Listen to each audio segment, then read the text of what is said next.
Good evening. We are honored to have Michael Hudson here to start off this AMI conference on international monetary reform. And we're just honored to have him back here at AMI, and it's a great thing. Thank you, Michael, for being here. And first, Michael is a historical scholar in the area of monetary reform and debt, and it deals with debt, credit, and money, and it's been a main theme with his historical work, and it takes the ideas of trade and barter and turns them on their head, basically, and he gives us what I feel is a real accurate story based on all evidence, based on the available evidence, and it's very compelling. The other thing is Michael is a present-day economist and former banker, and he's become critical of the system, and he looks at it as today we need back in the Babylonian days, a clean slate. Well, we need a modern day clean slate. We may get to some of that, but today's focus is going to be more historical. And in that historical approach, I want to show some of Michael's early writings. This is Debt and Economic Renewal in the Ancient Near East. And he's edited that along and with writers from Harvard and other scholars in the Middle East, an important piece of work. Urbanization and Land Ownership in the Ancient Near East is another volume. And the last one, which is actually in between those two, is Privatization in the Ancient Near East and Classical World, a central theme of Michael's right there. I became interested too from those books, but also I started out reading, and you can get this on Michael's website. It's Michael-Hudson. You've really got to know how to use that website. But beyond that, this is The Lost Tradition of Biblical Debt Cancellations. If you want to really learn about debt forgiveness, debt jubilee, not where it started, but how it is practiced during biblical times. Debt jubilees is pre-biblical, but if you have biblical scholar friends or biblical friends, and you want to talk to them about money and how money should be treated, the humanity that could be behind money, this is an excellent work to review and to look at and to talk to others about.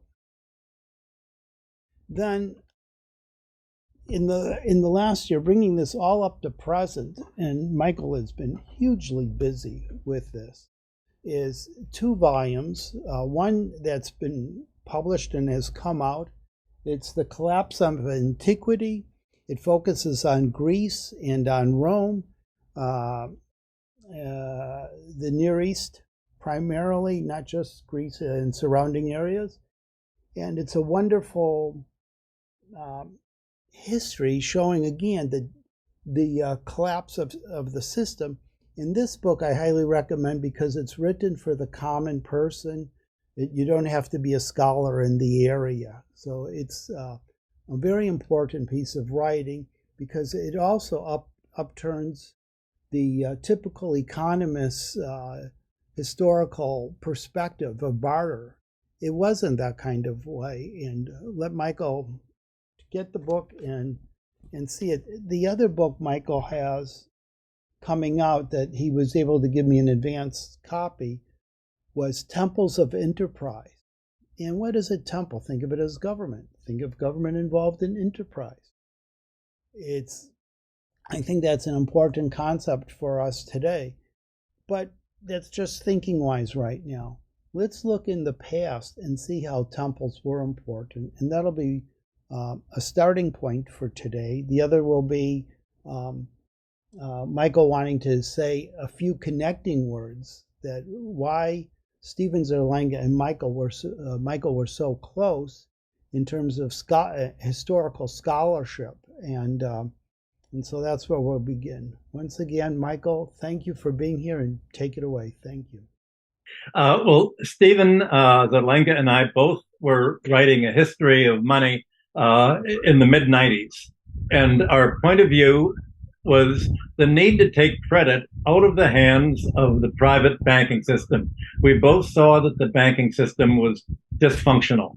And J.P. Morgan and his fellow bankers had created the Federal Reserve in 1913 to take monetary policy out of the hands of Washington, out of the hands of government, and move it to New York and Chicago and other Boston and other financial centers.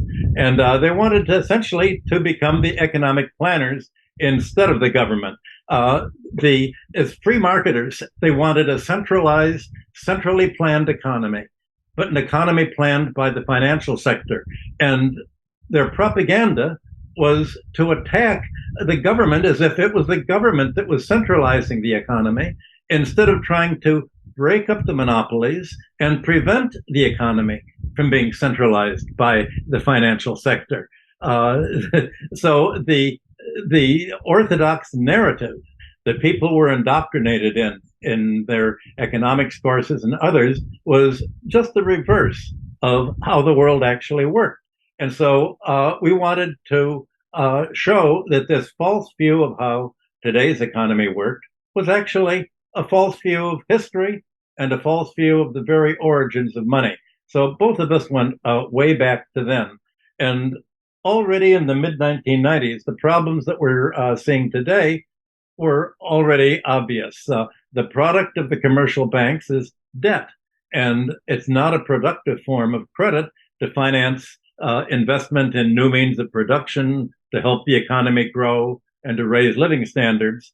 Banks lend against collateral that's already in place. That is, takeover loans or mortgage loans, or to buy property that's existing already.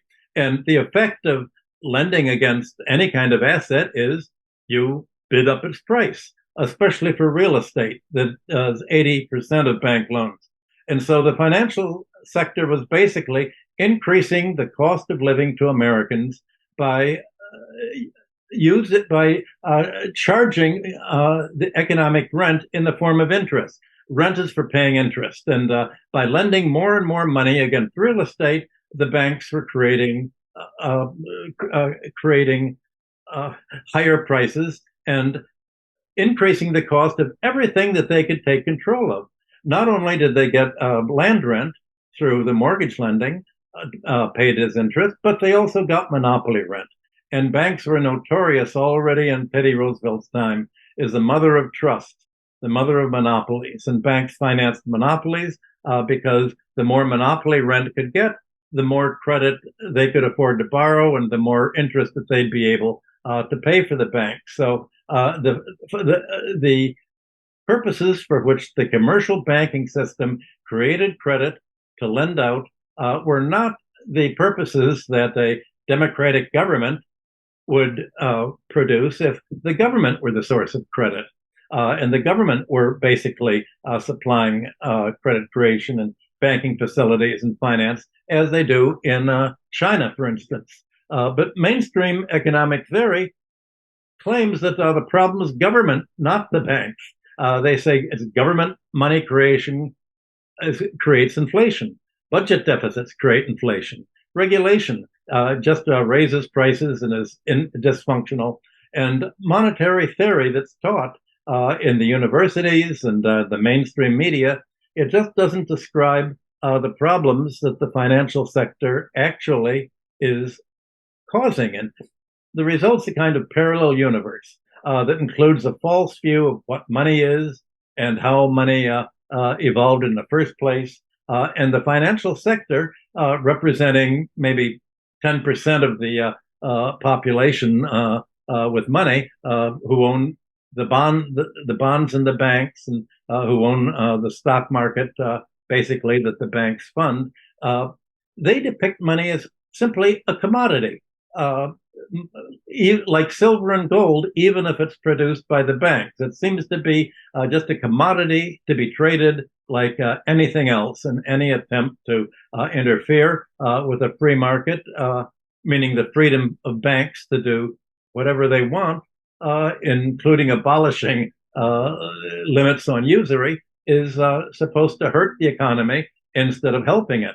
Well, that was what the situation was in the mid 90s. And already in around 1994, I started a group of symposia with Harvard University and founded my Institute for the Study of Long-Term Economic Trends as the funding vehicle for these Harvard meetings that started to write the economic history of how did economics begin? How did money begin? And our focus was on the third volume of the books that you held up, Debt and Economic Renewal in the Ancient Near East. My focus from the beginning, as you pointed out, was debt cancellation. Every ruler of the Near East Bronze Age, from about 2500 BC down to 1200 BC and into the classical era, a ruler would take the throne and they would cancel the personal debts and the agrarian debts to have a clean slate and create a debt-free economy. Because if they didn't do that, then the population of cultivators and small landholders would fall into bondage to their creditors, and they would have to turn over the economic surplus to the creditors instead of to the palace or the temple or the civic authority. And the result would be a financial class, a creditor class that would use its power to do just what the University of Chicago and the free marketers have done in today's world. They'd get rid of the government regulation. They'd get rid of the government ability to cancel debts, and they would make sure that they used their financial system to indebt the economy and essentially end up not only monopolizing it, but using the monopoly to impoverish most of the economy. And that that's exactly what happened in Rome and what led to the Dark Age. Well, the first Harvard conferences were 1994, 96, and the last conference of our 5 volumes was, I think, in 2005. And I think that's when Steve's first AMI conference was. We'd talked together during these years. And already around 2000, especially in the wake of the dot-com bubble and the financial crisis of 1998, 1999, there was a whole flowering of criticism of what had begun to go wrong with the financial system. And an economic faculty was created at the University of Missouri in Kansas City, basically with what became expressed as modern monetary theory. And I joined Randy Ray and Stephanie Kelton and the others. And the major topic that we began with also was to write a history of the origin of money. And we did our first big volume was Credit and State Theories of Money. We talked about Mitchell Ennis and George Friedrich Knapp and his State Theory of Money, and Bernard Lohm. And I wrote the introductory article on the archaeology of money. And at that time, Steve Zarlenga had also written a wonderful article on Menger. Menger had the pretense that the Austrian economists have that money was created without any role of the government at all, that all the government could do was interfere. And it was Menger who started the theory that's still taught in all of the economic courses, that the origins of money was barter. The people very early on, from the Stone Age into the Bronze Age, just sort of would trade back and forth for goods and services, for beer or crops or clothing, and they'd exchange one thing for another. And according to Menger, and also that awful person that you mentioned, Fritz Heichelheim, claimed that gradually people wanted to save in money because it doesn't wear out. It's uniform value. It is standardized, and it can be divisible into small quantities. Everything that the barter theory claimed was wrong, and was deliberately wrong. At the time that it was expressed in the 1870s, it was already known that this was wrong. For instance, we know that throughout antiquity, from the Bronze Age, from Sumer, Babylonia, down to Greece and Rome, money was coined or struck in the temples. And why was it done in the temples? Well, the Bible made it very clear. If you don't create money with sanctified authority, merchants are going to cheat. So how could people have begun in the way that the barter people says, trading silver? How do you know whether the silver is pure enough? How do you know whether it's mixed with copper? You couldn't just trade with silver. You had to trade with something standardized. And in Mesopotamia, the temples would have silver and little bracelets of 5 units each, which you could break off to pay. But the important thing is this whole idea of barter. From antiquity down through maybe the 13th and the 14th century in Europe, money was only used maybe once a year by most people. When was it used? It was used at harvest time. The only time people had money to pay or something to pay was after they had the harvest was in. We're talking about agrarian economies on the land, and when the harvest was in, that's when they would settle all of the debts and the obligations that they ran up during the year. Now, a lot of these debts were tax debts or payments to the palace for advances of land, advances of animals, to the temples for providing services like marriage services or burial services, and for goods and services, especially to the alewomen. Suppose you went into a bar in 1750 BC, when Hammurabi was the head of Babylon. You would run up a tab with the alewoman. And when would the tab be paid? Well, just as in modern times, if you go to a bar and run up a tab, you pay it off at payday. But payday came only at the end of the crop season in antiquity. So at the end of payday, and we have tens of thousands of contracts explaining just how this was, the cultivator would take the grain that he'd cultivated to the weighing station, and it would be weighed out on the threshing floor. And out of the grain that the cultivator would provide the threshing floor, he would pay the ale lady, the palace, the temples. He would pay the debts during the year. Well, that's not exactly barter.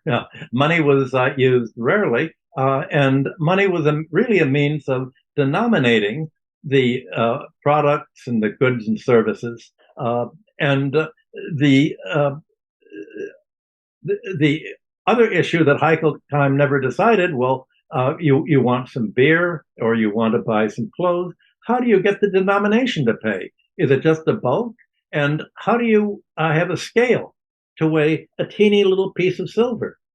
You couldn't really carry around grain in your pocket, because after a few months it gets sort of yucky, and you can't just pay it out. And a scale is, they didn't have scales to do that.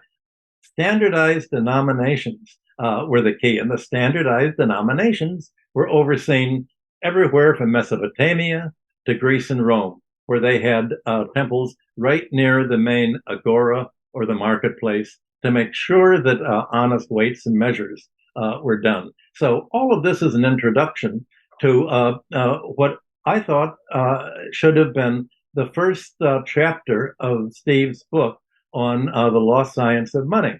he wrote an excellent chapter explaining why money was not a commodity and why it was basically just the opposite of something that owed its money to use value.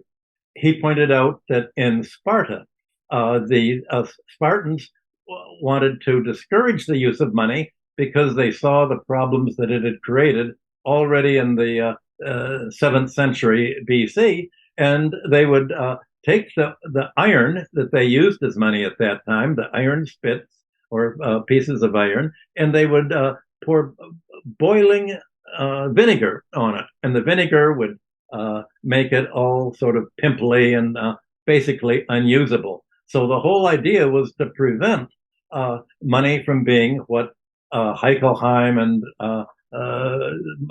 the Austrian school and modern economics said was the beginning of money. And this reality has been denied by the financial interests because the one thing the financial interests want to expurgate from the history of money and economics is the fact that money always has been a creation of the government. The denominations have been a creation of government. The weights and measures have been a creation. The standards of purity have been overseen by public authorities. And even whether debts should be paid or not have always been overseen at the beginning by governments to cancel them, and then later in Greece and Rome, not to cancel them. Well, as it happened, when Steve Steve didn't want to write or organize the AMI as an academic group. He wanted to be a political activist, and one of the problems in being a political activist was when he made a major point, he would capitalize it, and then he'd italicize it, and then he'd boldface it, and then he'd underline it. And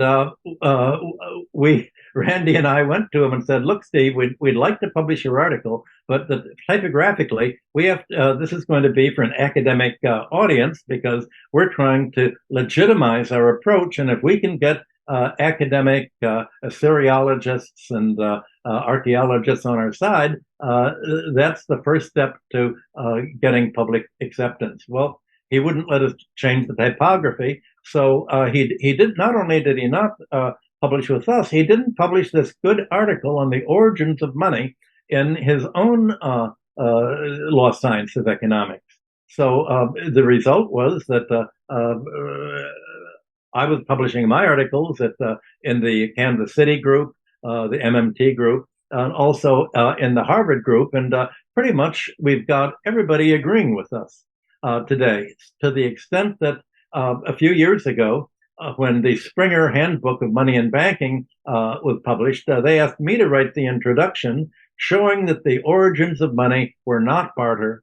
They were all in the public sector. And the research that we were doing in the early 2000s is now universally accepted as the origins of money. It's accepted by the archaeologists, Assyriologists, and historians. Economists have totally ignored it.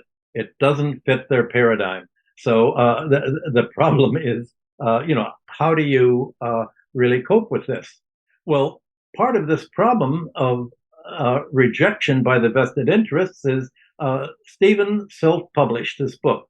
And at first I thought, well, don't you want, wouldn't it be good to have a publisher, promote it and distribute it?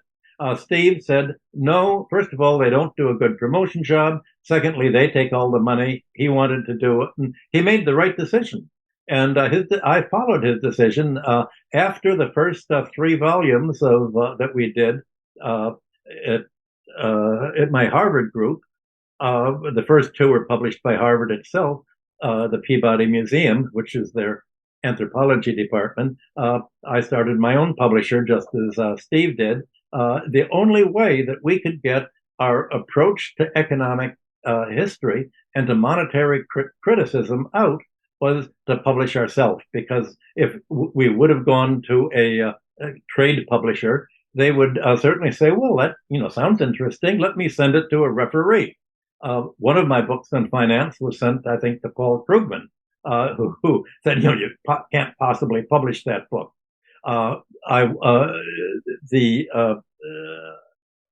Borzoi, not Knopf, but the other part of Knopf was supposed to publish my book on debt cancellation and antiquity. The day that I went in to sign the contract for the book, they all quit when I think Sonny Mehta was appointed the head. And the editor went to the University of Chicago and we press to head that. And, I said, "Well, do you want to publish the press?" He said, "My book?" He said, "Okay, that's wonderful." Yeah, I went to the University of Chicago. Steve Zarlenga took classes there. Well, it turned out that when he submitted the book to the board, the entire board threatened to resign if University of Chicago Press published my book. So the fact is that this is not publish or perish. It's really publish and perish if you try to go through the normal way. So I think Steve was quite right. Both of us found that we had to go it alone in order to make the criticisms that we were making. And his Lost Science of Money came out in 2002, just at the same time that my own histories were doing. And what he did that was especially unique to himself was he dispelled the myth that government money creation leads to hyperinflation.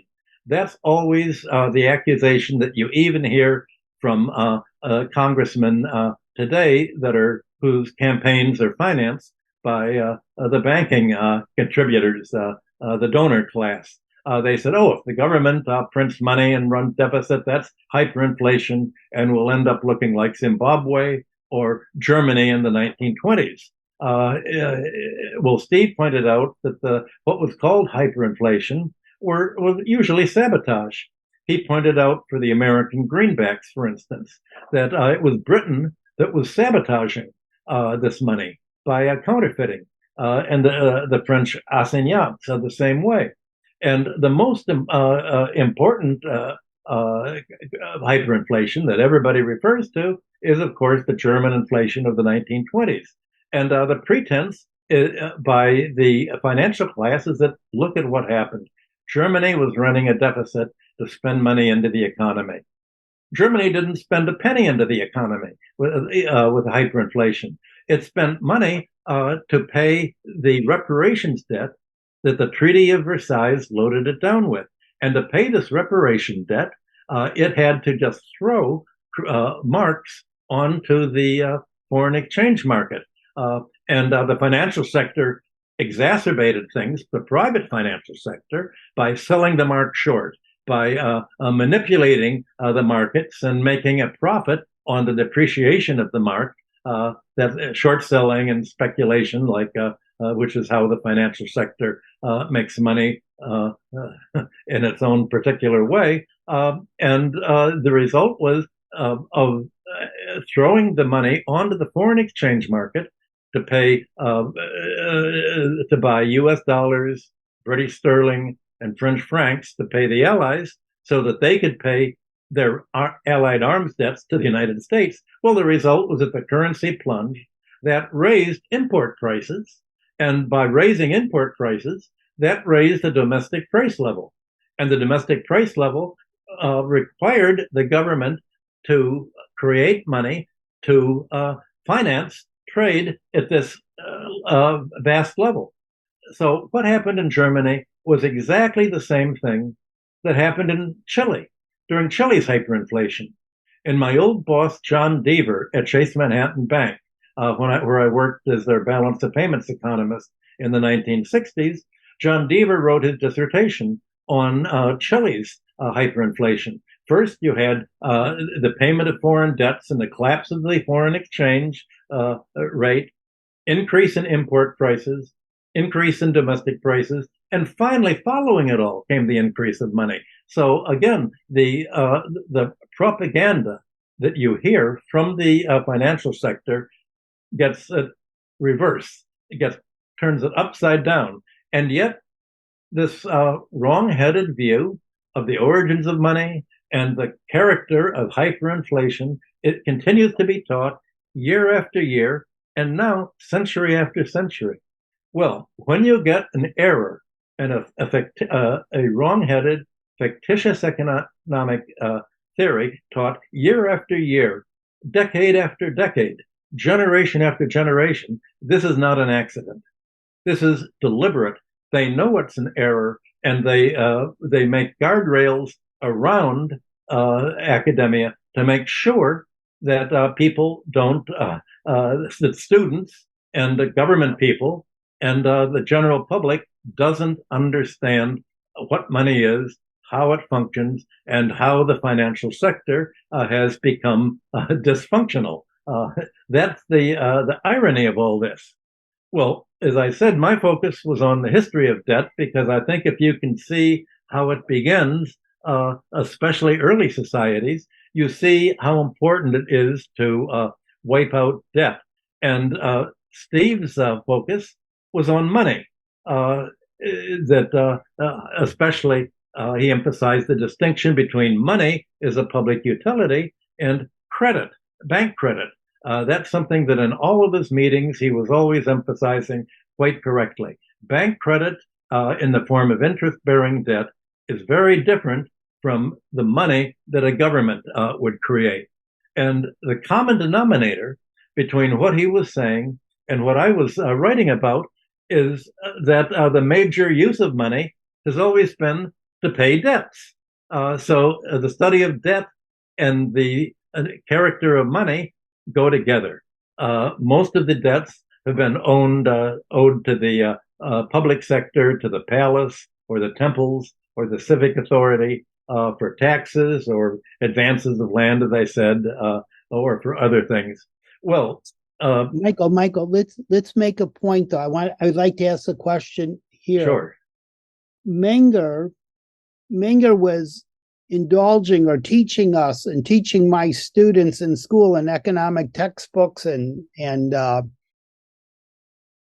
that the individuals started moving around, the farmer and whatnot. He was bringing his goods, he would trade it, and it was easier to trade coin than money, and it was an individual thing happening.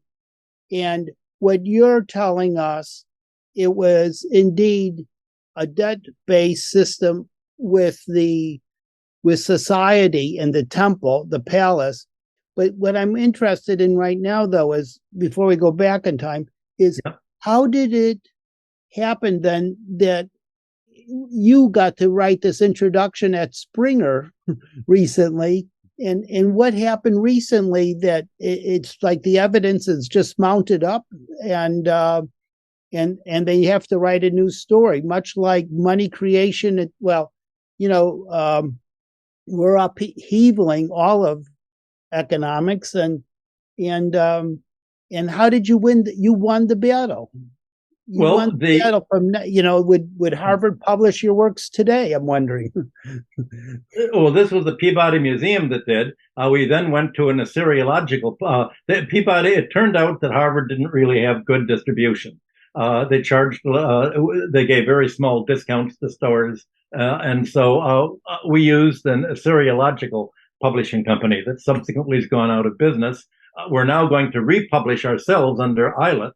My publisher that's in Germany, we're going to republish all of these under Eilert, and then we just did my own works through Eilert, which stands for the Institute for the Study of Long-Term Economic Trends. The Harvard study spread because largely it came out of Harvard, and we had selected the leading Egyptologists, Assyriologists, archaeologists. We selected the leading, I didn't, but Harvard and my co-authors of the books, Baruch Levine at the beginning, and then Mark van der Meerup at Columbia, selected who they thought were the leading people. And so if you get all of the leaders, I would ask them, can you write the chapter on privatization in Babylonia, or land tenure in Sumer and Neo-Babylonia, or debt cancellation in the ancient Near East. Since we had the leading people in every field writing a chapter of each of these volumes in the colloquiums that we had, and the discussion, that gave it the prestige. And that was the discussion that I'd had with Steve Zarlenga. He wanted to go right to the politicians and to the public sector to promote his ideas. And I thought, well, you need to fight on many fronts in order to popularize an economic theory that's going to take on the mainstream. And you need prestige too. Well, obviously, Steve did a very wonderful job by convincing Dennis Kucinich to take the Chicago plan and popularize it when Dennis was running for president in 2008. So we had a two-prong approach. And I think the political approach of Steve and others was able to legitimize itself because he had in back of him, as you have now, all of the academic writings of not only me, but the whole group that we put together at Harvard for 25 years that, pretty much rewrote the financial history of civilization, early civilization, and also the economic history of land tenure, privatization. So you needed both. My problem was, how do I get this academic acceptance that I'd got? How do I get it into the public sector?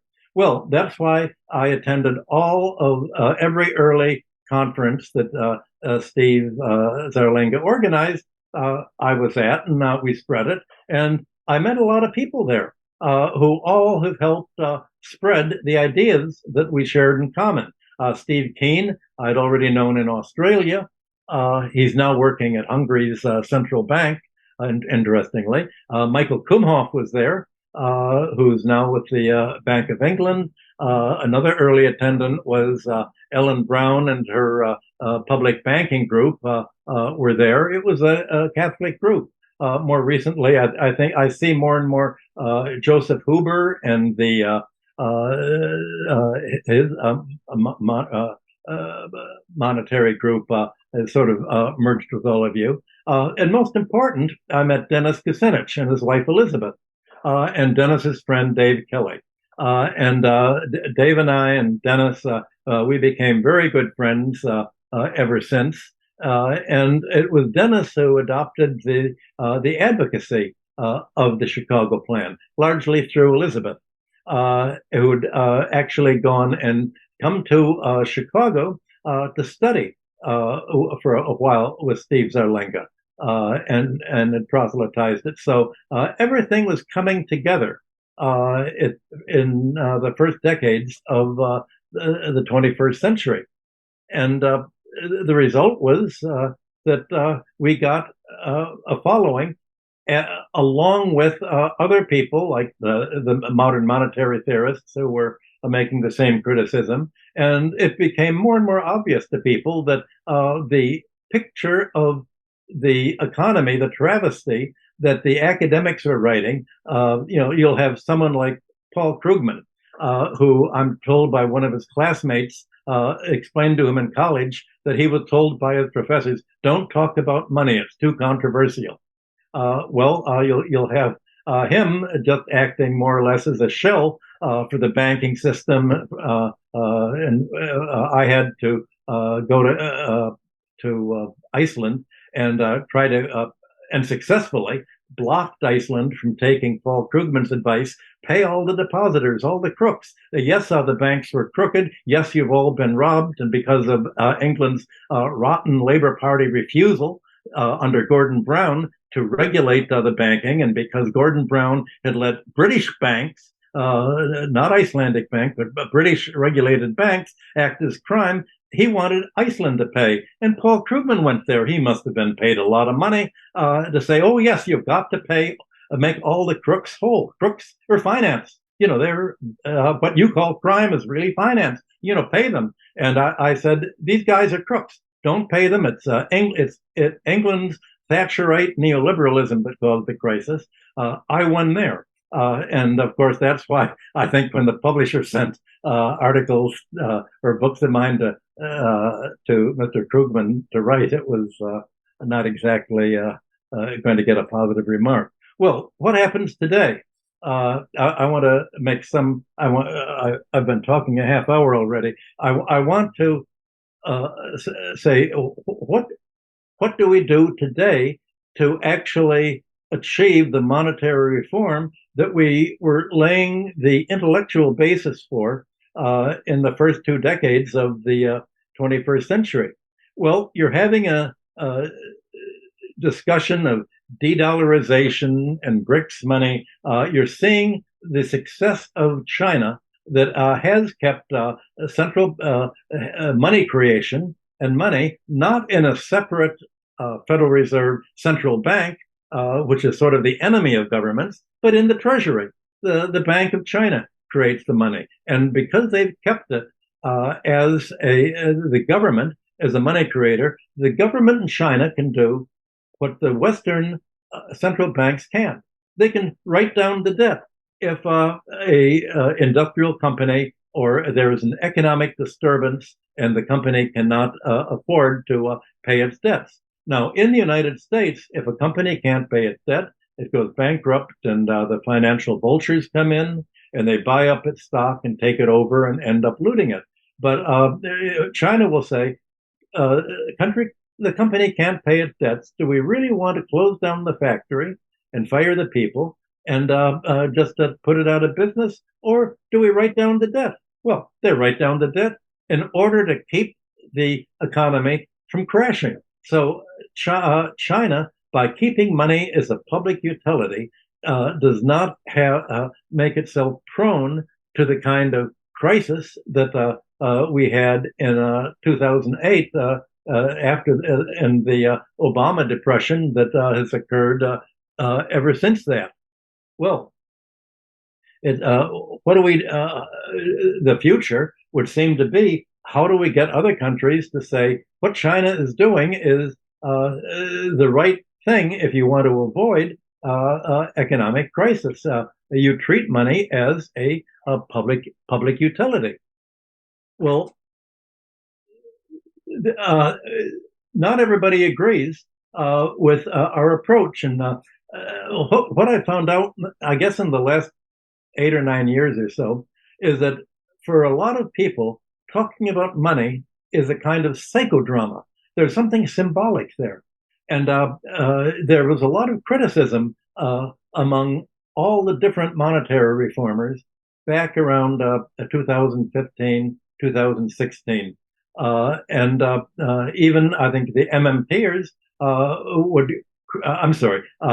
Steve Zarlenga's group, the AMI, was criticizing the MMTers because MMTers were talking about deficit spending and the balance of spending, the connection between fiscal policy and money creation and macroeconomics. And Steve and some of the others would say, well, you're not talking about the Chicago plan. And other people would criticize Ellen Brown by saying, well, what you're doing at public banking, that's going to work at the margin, but it's not going far enough. Well, the fact is that the financial system has so many dimensions that everybody's working on their own dimension. And some people would say, well, you're not working on what I'm interested in. Why don't you, instead of writing your book, why don't you write the book that I'm interested in and that I'm already writing on? Well, you begin to have monetary theorists becoming as sectarian as the old left wing used to be. And I think you've had a healing since then. You've had groups coming together. As I mentioned, I think your group now, I noticed there's a lot of positive money people, especially in Europe. They're probably asleep at this time. But I see that there's been a fusion of everybody all together as people are beginning to see that the financial sector is so multidimensional And you can't fix the monetary problem without fixing the overall structure of the economy. You have to fix the tax system. You have to fix the anti-monopoly system. You have to fix the legal system. There's so many different things that you have to do to create if you think of money as systemic instead of just isolated. Here's money, here is prices, and look at that. Well,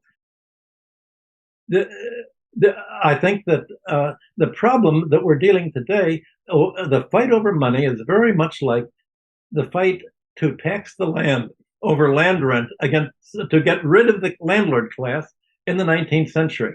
You had for over 100 years, from the French physiocrats to Adam Smith, to Ricardo, to John Stuart Mill, to Marx, to the socialists, to Thorstein Veblen, the whole common fight of classical economics was to develop value theory, price theory, and to analyze price, market price as the excess over the cost value, to say how much of this price is economic rent, how much is unnecessary. Well, what's unnecessary is economic rent that landlords make in their sleep, as John Stuart Mill said. But not only landlords make rent in the sleep, creditors make interest in their sleep. Coupon clippers make money in their sleep.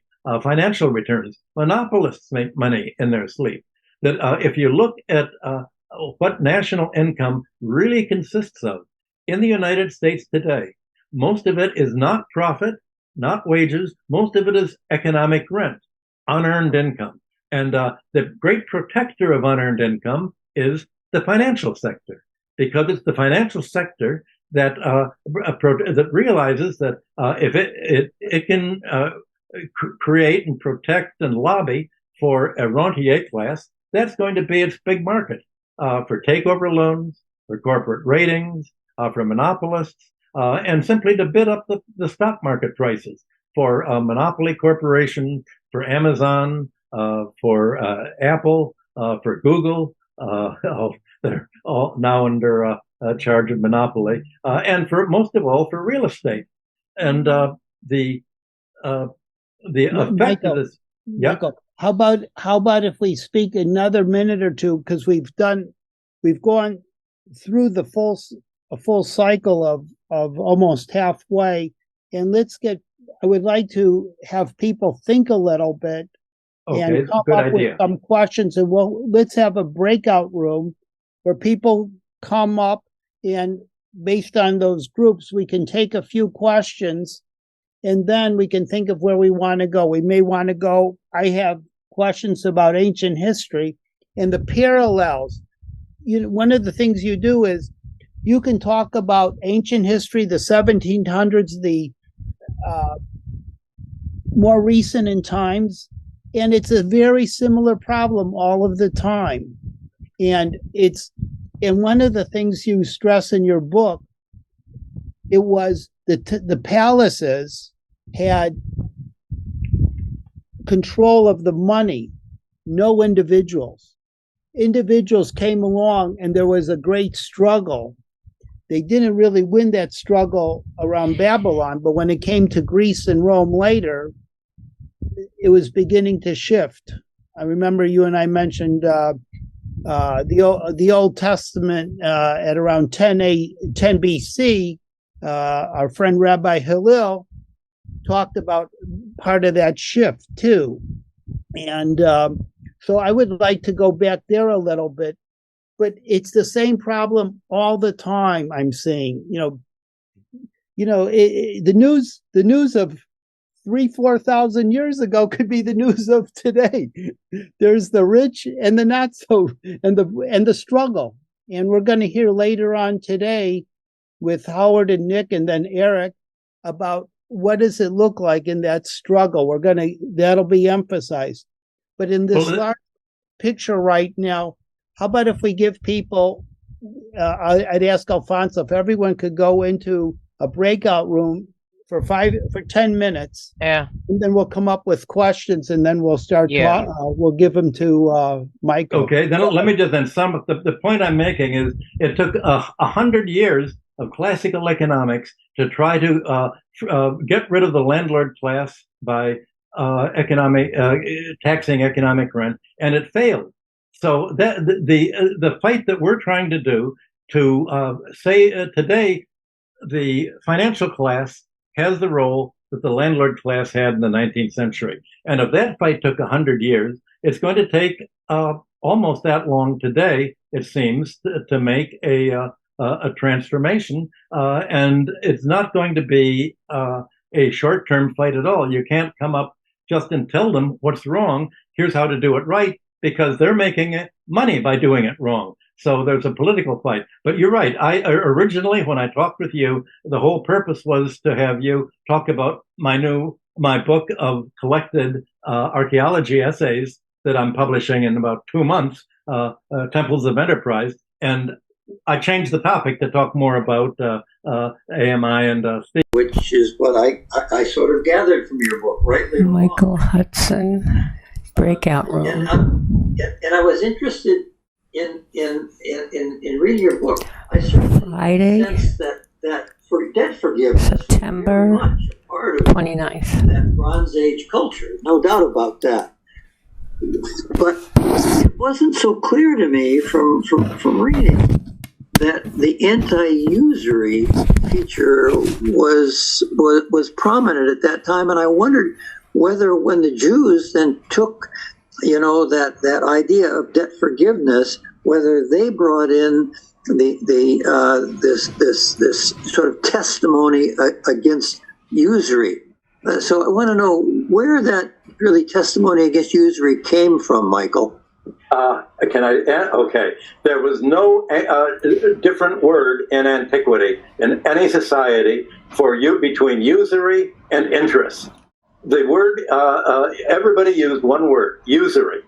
What was new was the concept of interest, and that meant usury. If a Christian made loans, it was usury. If a Jewish made a loan, if a Christian made a loan, it was interest.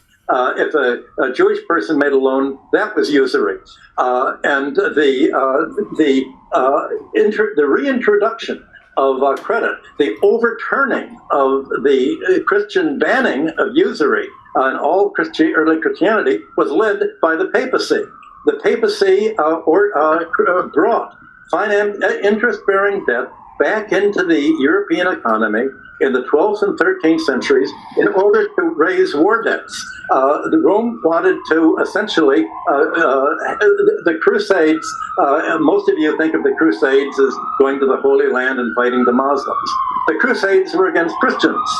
They were against Christians that Rome could not control. And Rome, essentially, the popes made deals with the Norman warlords, first Robert Guiscard in Sicily in southern Italy, and then Norman the Conqueror. And the popes said, we will back you and sanctify your rule, and we will excommunicate any parliamentary reformers who try to limit your ability to run your country into debt. And the Catholic Church changed by the 13th century. The Catholic Church excommunicated people who opposed usury, not who practiced it. They turned usury upside down. But I want to. Your first point was, where did the Jewish practice come from? When Hammurabi and the Babylonians canceled the debts, this was called under arum, a clean slate. The Hebrew word was a cognate, duror. So what happened was when the Jewish upper class who had been taken into captivity in Babylon were permitted to go back to the Judea by the Persians, they had acclimatized in Babylonia. We have their cuneiform records, we have their legal records, and their legacies, and they had essentially familiarized themselves and brought this concept back to Judea.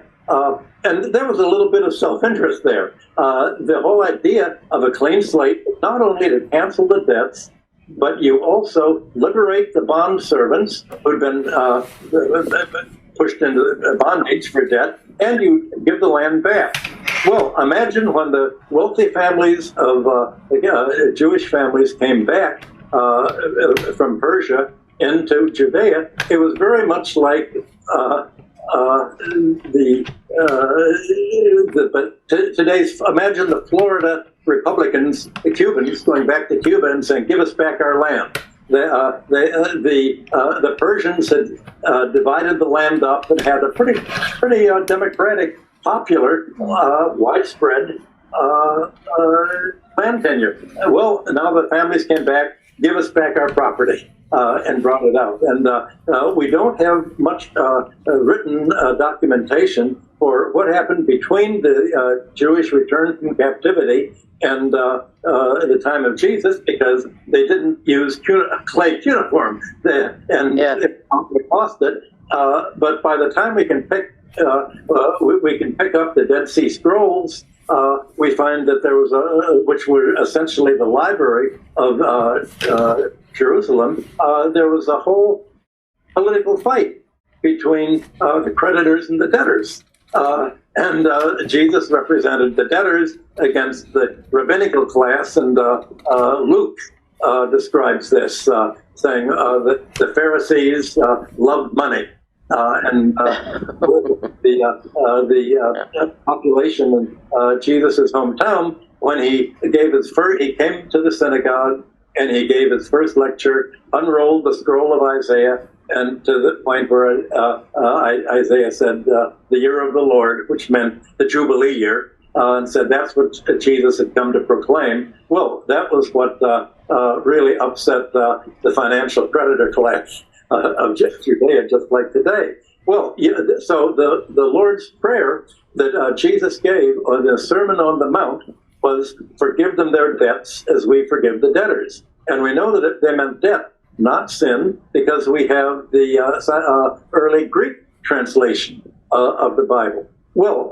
what happened was that after Constantine made Judaism the state religion, all of a sudden they weren't going to criticize the ruling class, because Rome's ruling class was a state. And then you had the man who untracked Christianity. You had someone who hated everything that Jesus said, and that was St. Augustine. And Augustine said, he called in the Roman army and said, you have to kill people who don't believe with my Christianity. I have a new Christianity. And what I say is true. He said, we have the old Christians, the Donatists, who want to protect the debtors from the creditors, who want to prevent landlords from kicking them off the land. Please kill them. It was St. Augustine that founded the Inquisition and said, if you want to be a good Christian, you have to kill everybody who disagrees with you, because if you don't have total control of society, you cannot save souls. And what was Augustine going to do with this rotten theory to say it's not about debt? He said, well, it's all about sin, and it's actually all about sex. So, everybody's a sinner. It comes from Adam, and you can cure yourself. You can. You're all sinners. Fortunately, we can sell you the right to get free from sin. We'll sell you indulgences. Michael, Sue wants to get in a question. Can she do that? Yes. Also, sorry to interrupt, Mr. Hudson. I just wanted to relay that Stephen wanted to speak with you in the main room, and there is 3 minutes and a half left. So you want to address Sue's question and then maybe head to the main room. You can do so by just clicking on the button at the bottom of your screen that says "Leave Room," and you could go ahead. Well, at any rate, that's the story of Augustine, and that's the closing chapter that I was doing in the Collapse of Antiquity. But right now I'm writing the sequel, and I'm working on the Middle Ages. And the important thing is that it was the Catholic Church that brought Usury. Question. Yeah. We don't have much time. Okay. Take all the time you want. I was listening. That's what we're here for. I was listening, and you made a point. In the main meeting. You feel how important it is for a society to get rid of debt, right?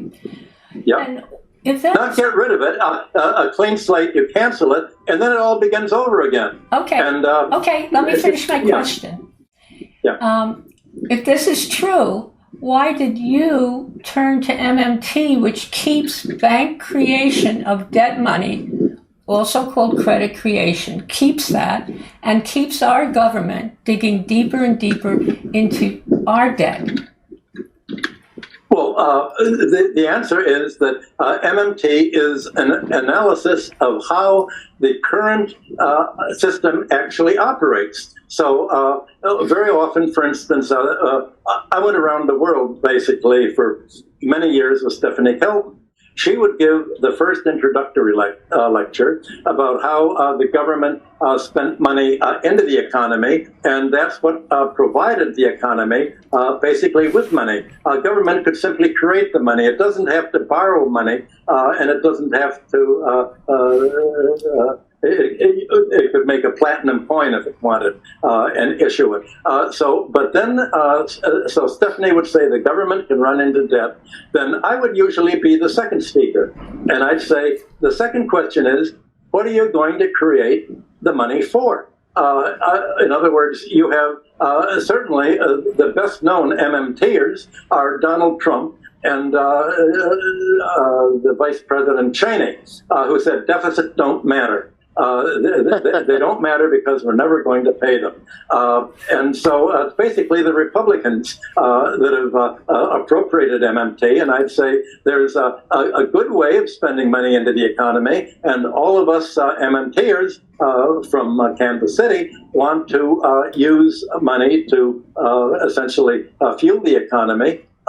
And there's bad money creation to fund wars, to cut taxes on the wealthy, and shift them onto others. Michael, you guys at MMT keep bank creation of money. Yes, for the time being, banks are a fact of life. We're not. It would be utopian to come in and say, just get rid of the banks. Bank creation. Yes. Not get rid of the banks, but bank creation of our money. That's I support, along with Dennis Kucinich, the Chicago plan. So we don't say that that's the ideal. We say that's what's happening now. And if the banks are going to create money, and if they make bad loans, as they did in the financial crisis of 2008, they should cancel the debts, and that would wipe out the banks. And the banks then would be taken over to the public sector, just as Sheila Bair wanted to take Citibank into the essentially nationalize it, because it was a crooked bank in addition to being incompetent. So the whole idea is if the banks make loans, and if they make loans that cannot be paid, if they make the kind of loans that don't behave the way the textbooks say they do, then you wipe the loans get wiped out. So there's always going to be credit. In Babylonia, there was as soon as they canceled the debts, credit would begin again. But when the credit got beyond the ability to pay, that's when it would be wiped out, canceled. So yes, interest is a fact of life, and if interest were really to be a sharing between the borrower and the creditor. I'm going to guess one of them. I can do that, Steve. I was in the group. Yeah. Thank you, John. And I had asked him a question about that arose in my reading of his book, the Forgive Them Their Debts. So we were talking about some of that history from that era, and Michael does have a tendency, once he starts on that kind of thing, wants to follow the history through to completion. So that was a long answer, but finally Sue Peters got in another question, and she wanted to probe Michael in terms of the difference that seems to be between MMT and the approach of the Chicago plan, and many of the rest of us who were involved with this, about whether or not banks should be permitted to continue to create money. And so Michael offered a response. Here's the problem. MMT describes how the world operates. This leads to us being attacked from precisely the grounds that Sue Peters attacked. They don't want us to talk about how the world operates. They say only talk about our utopia, talk about the future. Don't talk about how the real world operates. Well, quite frankly, that kind of sectarianism is what began to wreck the AMI in its later years. It's what made Steve Zarlenga become persona non grata in most of the reformers, because he'd say, you're not talking about what I'm talking about. You're talking about how the world works. I'm talking about how the world wants to work.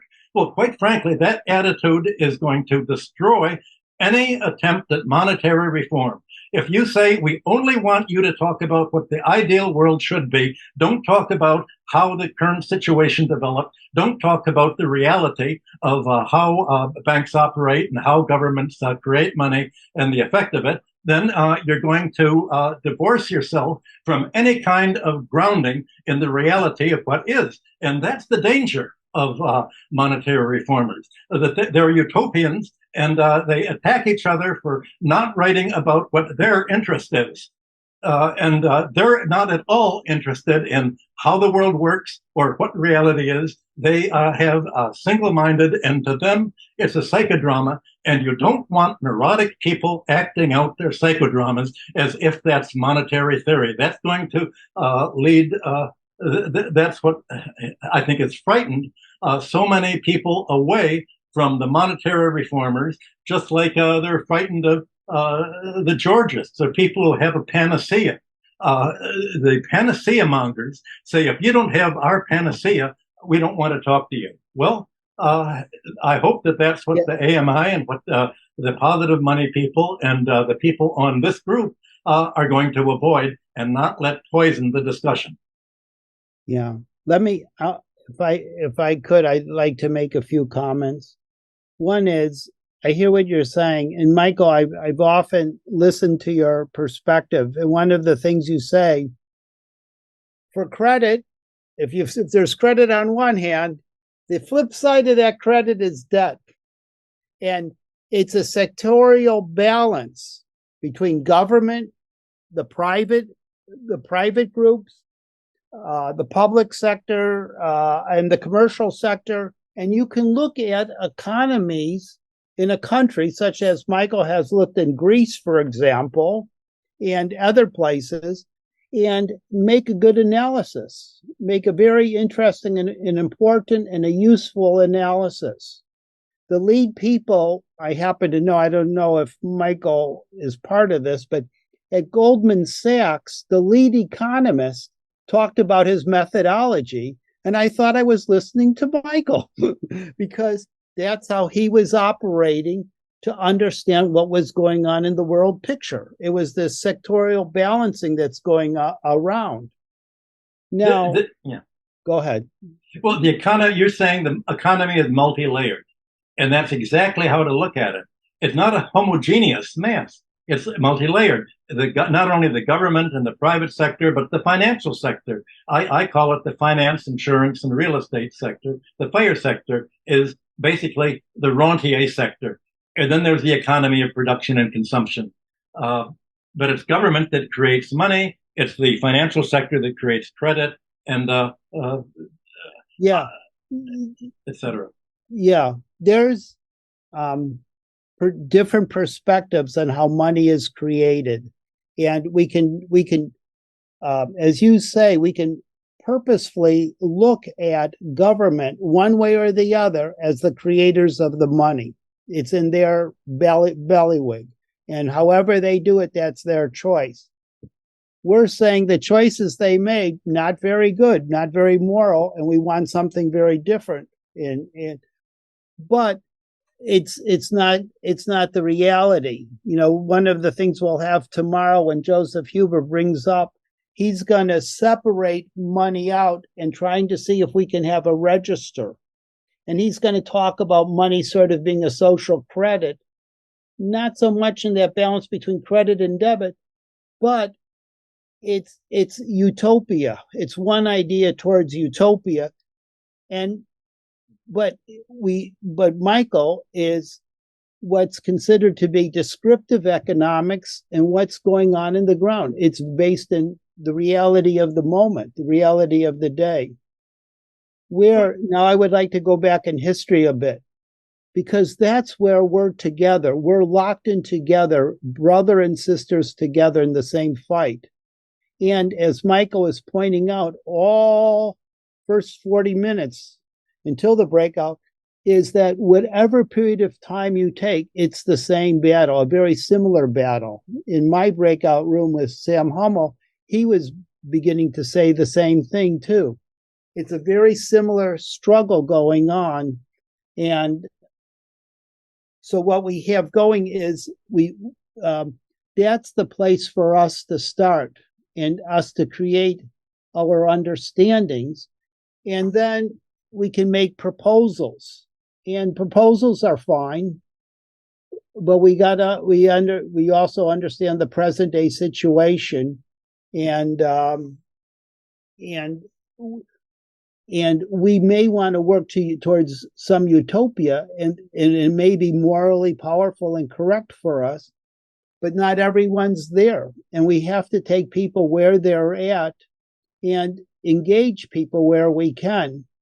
And my hope in time I love hearing, Randall Ray or Ronan Gray and other people from MMT, but I think we got to engage each other, have a lot of conversations, and look at the future. Last year we had Alan Brown on, and it's to create our brotherhood, sisterhood.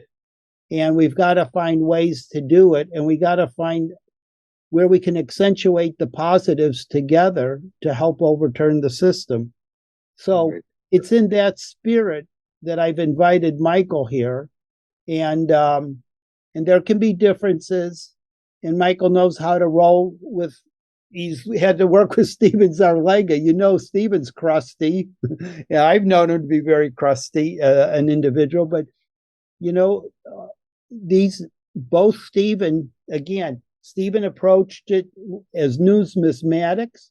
And Stephen, if he would tell you, he started sort of as an Austrian, a commodity money person. And then in his research, he changed. And as Michael told us today, he started out, he was at Chase Bank. He was having to decide, remember the law of fraudulent conveyance? He had to decide how much to loan Argentina, Chile, Vietnam, and get away with it. And that was part of the rentier class, the rentier motion. Michael, after the 60s, turned that around in the same way Stephen. They both turned around and did research, and it changed both of them. And our job today, I believe, is to get the best out of both of them and learn. And there's a tremendous amount Michael can teach us about the past. I would love for him, if he couldn't, in a little bit of time. There's a few concepts. Wait, before we do that, I think I want to pick up the first point you made, because I only have 20 minutes later, and my wife is going to serve dinner at 8:30, so I have to get off. Let's say, what can we all agree on is the core? I think that's what you're getting on. Is there a common denominator, or are we really talking at cross purposes? So I think there are three things that I want to say, and this will tie into antiquity, what you're saying. Number one, there's a lot of talking about debt-free money.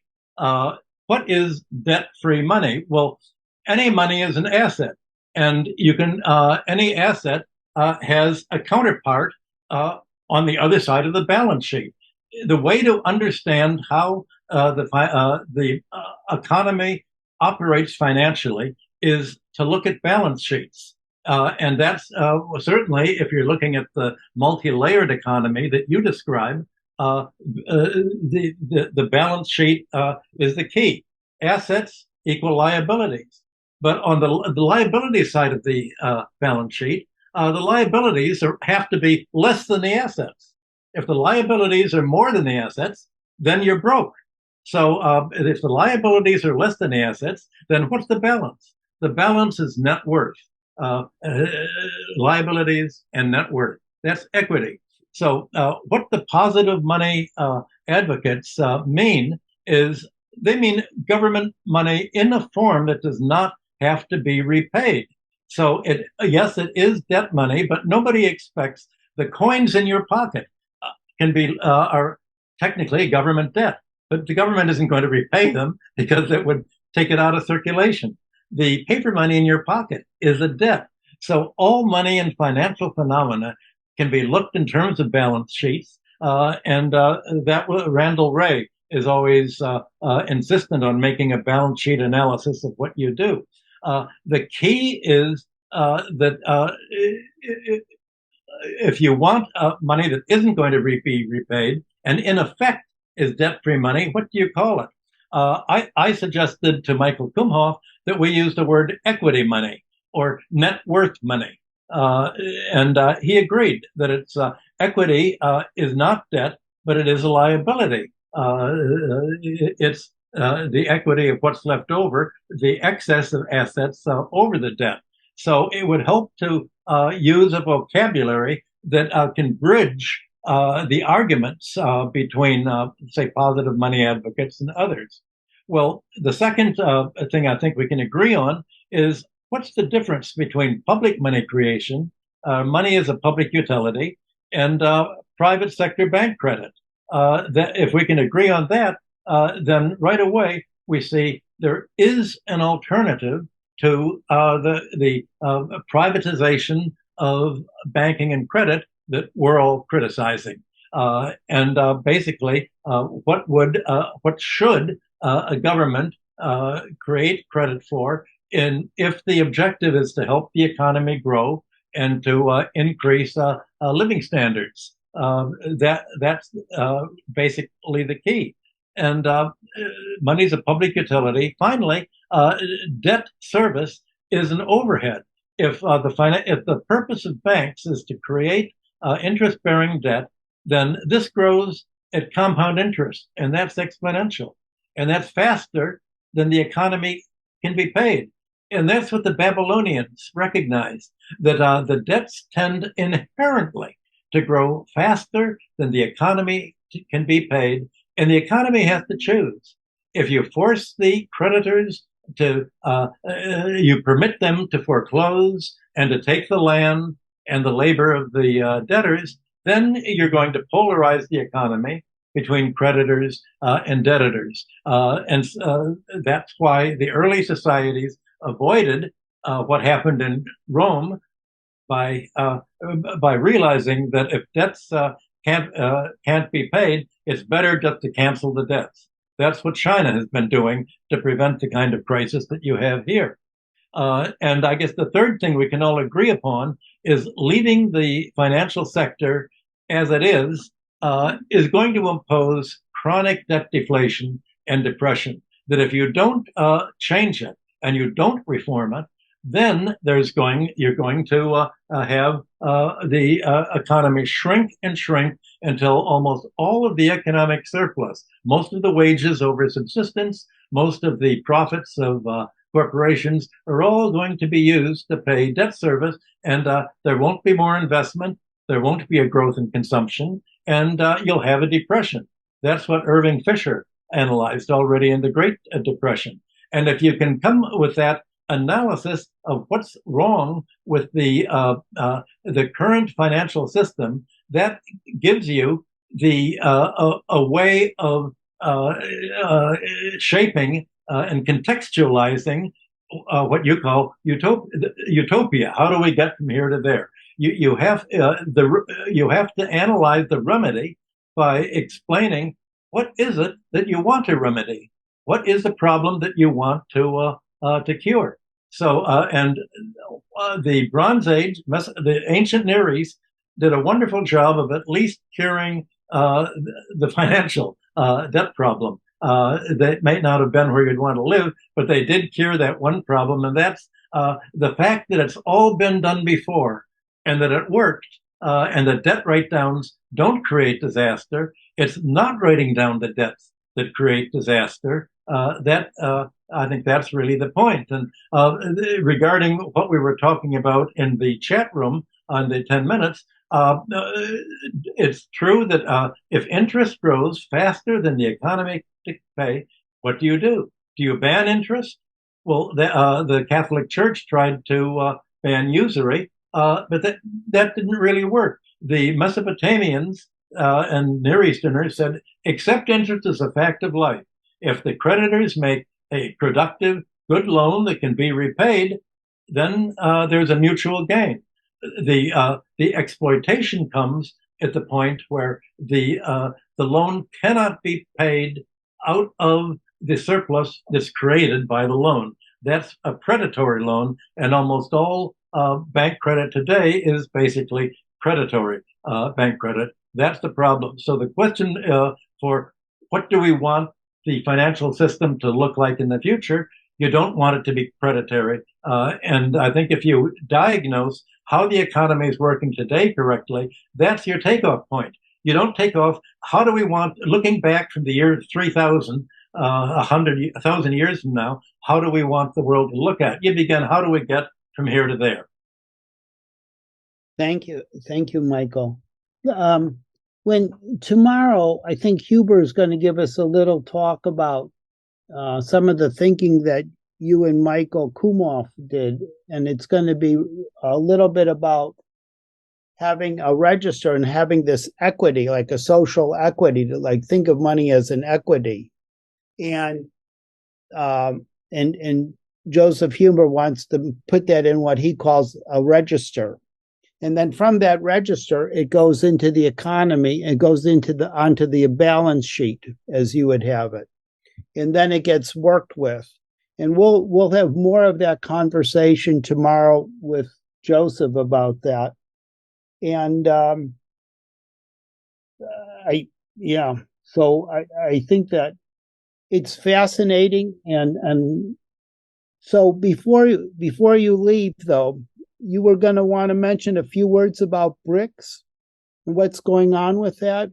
Well, yeah, there's a whole discussion now about what is a BRICS currency. And somehow can a BRICS bank create a currency? And when you talk of a currency, you think of money that's paid, you pay it at the grocery store, or you pay for a house or something. That's not what a BRIC currency is, and that's not what the BRIC bank is going to do. The credit system that the BRICS bank is going to do is it's very much like Keynes's proposal for the Bank Corps in 1944, or it's like the IMF's special drawing rights, paper gold. How are you going, as the world divides into two different civilizations, really, that's where we're going. Split in civilization. How are you going to make the global majority not go the way that the U.S. and NATO West have gone? Well, you're going to have, for the transition, you're going to have the BRICS plus countries, Russia, China, India. They're going to pay in their own currency to each other. But what are you going to do when currencies are still fluctuating? You need a central bank to handle the debts that governments owe each other, the balance of payments. Most people think of money as the problem with the barter theory of money is you think that money is to finance trade.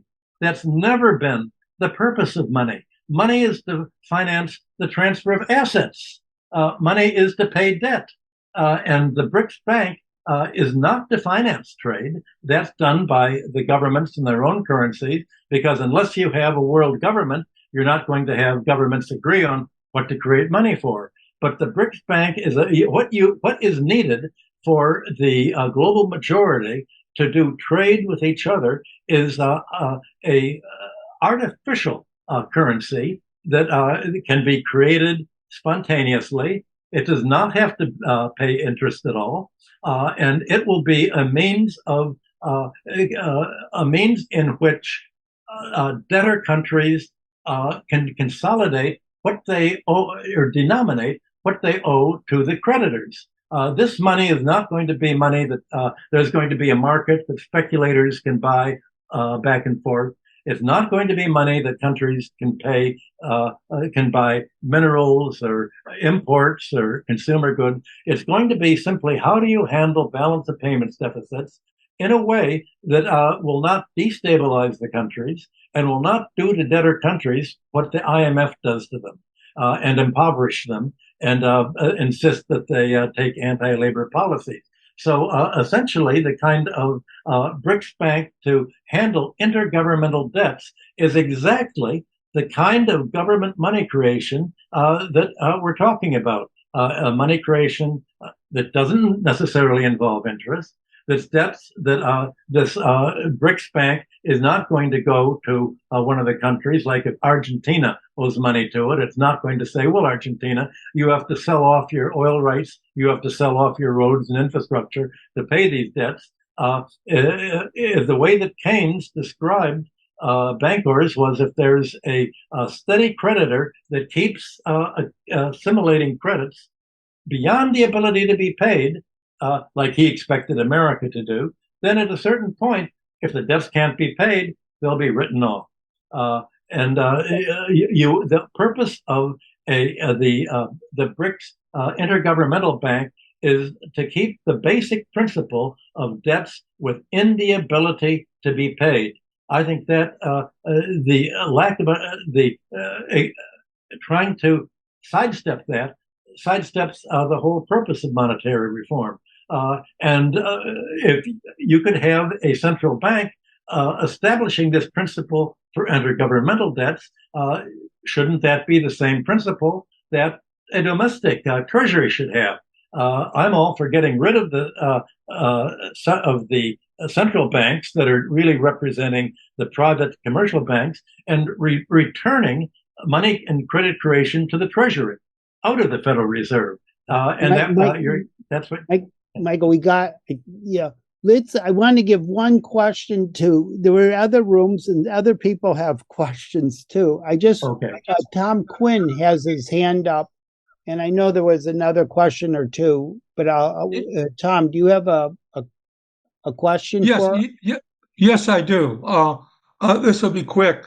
Michael, I know Dennis. We were copy boys together at a newspaper when he was 18, but I've been following his career, and I've come to a number of these conferences, and I know when Steve and Dennis and yourself, you were his economic advisor when he was running for president.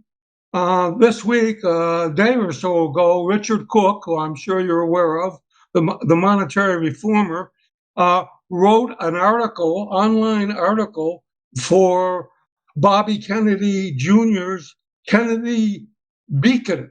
And it's a story about you and Dennis and the Need Act. And Dennis, I think, set this up. And I think where they're headed and what the article says is, this is something Bobby Kennedy could revive or act on if he becomes president. And are you ready, Michael, to show up in the White House in January 2025 to be an advisor on revising the Need Act? Well, I'm good friends with Dennis. We had a YouTube discussion on this very topic about a month ago, and we're probably going to have another topic. Dennis is, of course, RFK Jr.'s political manager, so you can be sure that my ideas get to him. I'm also an official advisor to Cornel West. So if one of them gets you see, I'm hedging my bet. If either of them get to the White House, I can not imagine that they are really going to be in a position to appoint me Secretary of the Treasury. But I think I wish they would, if they are running for president, I think they should nominate who they're going to put in the cabinet and really stir things up. That would give people an idea that it's not just them alone, but there's a whole group they have to bring in this overall approach to economic reform. Okay, another question, real quick. I got two people. I want to get to both of them. Roger, you get the first question. Go ahead. Roger Spear. Please unmute. Hello, Michael Hudson. Yeah, I see. Oh, hello, Michael Hudson. It's nice to meet you. I read Zarlenga's book like a couple months ago. I finished it, and I'm also reading one of your books, America's Protection is Takeoff. I'm loving it. And so I've been wondering, you talk about debt jubilee sometimes, and I'm wondering, how do we implement that without an immediate, like, international investor retaliation? And nobody can retaliate against the United States because we have American embassies in their countries to prevent their doing anything that America doesn't like, basically. What can I say? The good I didn't say the best thing about debt cancellation. The problem isn't just debt. The real problem of debt is assets on the saving side of the balance sheet. The problem is all these billionaires. The good thing about canceling the debts is you cancel the savings of all of these bastards that have taken all of this exploitative money for the last 100 years. Canceling the debts on one, that's the beauty of the balance sheet. If you cancel the debts, you cancel the assets on the other side of the balance sheet. And who owns the stock in the bond markets? The 10%. These are exactly the assets that you want to wipe out. You don't need a revolution to overthrow them. You don't need to grab the assets. Canceling the debts will do it. If you do that, you'll have the global majority jumping on board, and because they're all indebted to U.S. bondholders and they're all indebted to the IMF and the World Bank, they'll say, that's a great idea, we're joining you. Finally, the Western civilization has joined the rest of civilization. Thank heavens. Thank you. Is Franz available? Franz we have one more minute. Yeah, we got Franz. You got 30 seconds. You may not be there. Yeah. Maybe Franz might have lost his connection. Michael, I'm very impressed with your work, and I listened to you this afternoon with your friends Tajika and the bi-weekly gathering, and particularly the geopolitical hour. Geopolitical hour, excellent thing. My question deals with a solution, and you already mentioned you can't make all kinds of monetary reforms without looking at the whole system. So I'm looking at the whole system as they did at Bretton Woods 1, those 44 nations. Yep. And what I think what we as a group, with our variations, ought to be doing is to emphasize the mounting monetary oppression on account of the injustices in the monetary, financial, fiscal, and trading system, because all of that is working together. And if you want to change one little thing, you really have to have this broad view based upon justice. And that Franz, Michael's got to go now, but let's give him the last two words before he leaves. Thank you. Well, that's right. I do a regular show every 2 weeks with Radica Desai and often Pepe Escobar, and that's exactly what we're discussing.